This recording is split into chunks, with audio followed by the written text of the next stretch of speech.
ಯಾರೆಲ್ಲ village administrative ಆಫೀಸರ್ಗೆ application fill ಮಾಡಿದ್ದೀರಾ 21/9/2024 K A ವೆಬ್ಸೈಟಲ್ಲಿ ಆಲ್ ಟಿಕೆಟನ್ನು ಬಿಟ್ಟಿದ್ದಾರೆ. ಯಾರ್ಯಾರಿಗೆ ಇಂಟ್ರೆಸ್ಟ್ ಇದೆ ಅವರೆಲ್ಲ ಹೋಗಿ ಡೌನ್ಲೋಡ್ ಮಾಡ್ಕೊಳ್ಳಿ. ಹೇಗೆ ಡೌನ್ಲೋಡ್ ಮಾಡೋದು ಅಂತ ಹೇಳ್ಕೊಡ್ತಾ ಇದ್ದೀನಿ. ಕೆ ಎ ವೆಬ್ಸೈಟಿಗೆ ಹೋಗಿ ಅಲ್ಲಿ ನಮ್ಮ ಕೆ ಎ ವೆಬ್ಸೈಟ್ ಅಂತ ಗೂಗಲಲ್ಲಿ ಸರ್ಚ್ ಮಾಡಿದ ತಕ್ಷಣ ನಮ್ಮದು ಹೋಮ್ ಪೇಜ್ ಓಪನ್ ಆಗುತ್ತೆ. ಆ ಹೋಮ್ ಪೇಜಲ್ಲಿ ನೇಮಕಾತಿ ಅಂತ ಇರುತ್ತೆ. ಆ ನೇಮಕಾತಿಯಲ್ಲಿ ಹೋದ ತಕ್ಷಣ ನಮಗೆ ಯಾವುದು ನೇಮಕಾತಿ ಅಂದರೆ ಯಾವುದಕ್ಕೆ ಅಪ್ಲಿಕೇಶನ್ ಫಿಲ್ ಮಾಡಿರ್ತೀವಿ ಅದರದ್ದು ಫುಲ್ ಡೀಟೇಲ್ಸ್ ಕೊಟ್ಟಿರ್ತಾರೆ 1 by 1. ನಾವು ಇವಾಗ ಗ್ರಾಮ ಆಡಳಿತ ಅಧಿಕಾರಿ ನೇಮಕಾತಿಯನ್ನು ಸರ್ಚ್ ಮಾಡ್ತಿರೋ ಉದ್ದೇಶದಿಂದ ಅದ್ರ ಮೇಲೆ ಕ್ಲಿಕ್ ಮಾಡಿದರೆ ನಮಗೆ VA ಕನ್ನಡ ಎಕ್ಸಾಮಿನೇಷನ್ ಇರೋದ್ರಿಂದ VA ಕಡ್ಡಾಯ ಪರೀಕ್ಷೆ ಅಂತ ಟಾಪಲ್ಲೇ ಇರುತ್ತೆ. ಅದ್ರ ಮೇಲೆ ಕ್ಲಿಕ್ ಮಾಡಿದ ತಕ್ಷಣ ನಮಗೆ ವೆಬ್ ಪೇಜ್ ಓಪನ್ ಆಗುತ್ತೆ. ಅಲ್ಲಿ ನಾವು ವಿಲೇಜ್ ಅಡ್ಮಿನಿಸ್ಟ್ರೇಟಿವ್ ಆಫೀಸರ್ನ ಕ್ಲಿಕ್ ಮಾಡ್ಕೊಂಡ ತಕ್ಷಣ ನಮ್ಮ ಅಪ್ಲಿಕೇಶನ್ ನಂಬರ್ ಕೇಳುತ್ತೆ.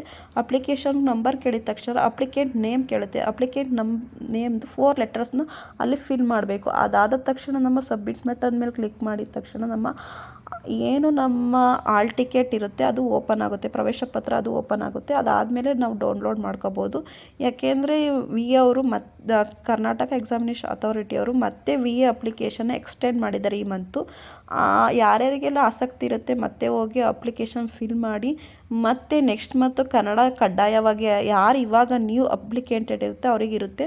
ಇವಾಗ ಈ ಮಂತ್ ಬರೆಯೋರಿಗೆ ಯಾರಿಗೂ ಇರೋದಿಲ್ಲ. ಅಂದರೆ ನೆಕ್ಸ್ಟ್ ಇವಾಗ ಯಾರು ಅಪ್ಲಿಕೇಶನ್ ಫಿಲ್ ಮಾಡಿರ್ತಾರೆ ಅವ್ರಿಗೆ ನೆಕ್ಸ್ಟ್ ಮಂತ್ ಕಡ್ಡಾಯವಾಗಿರುತ್ತೆ.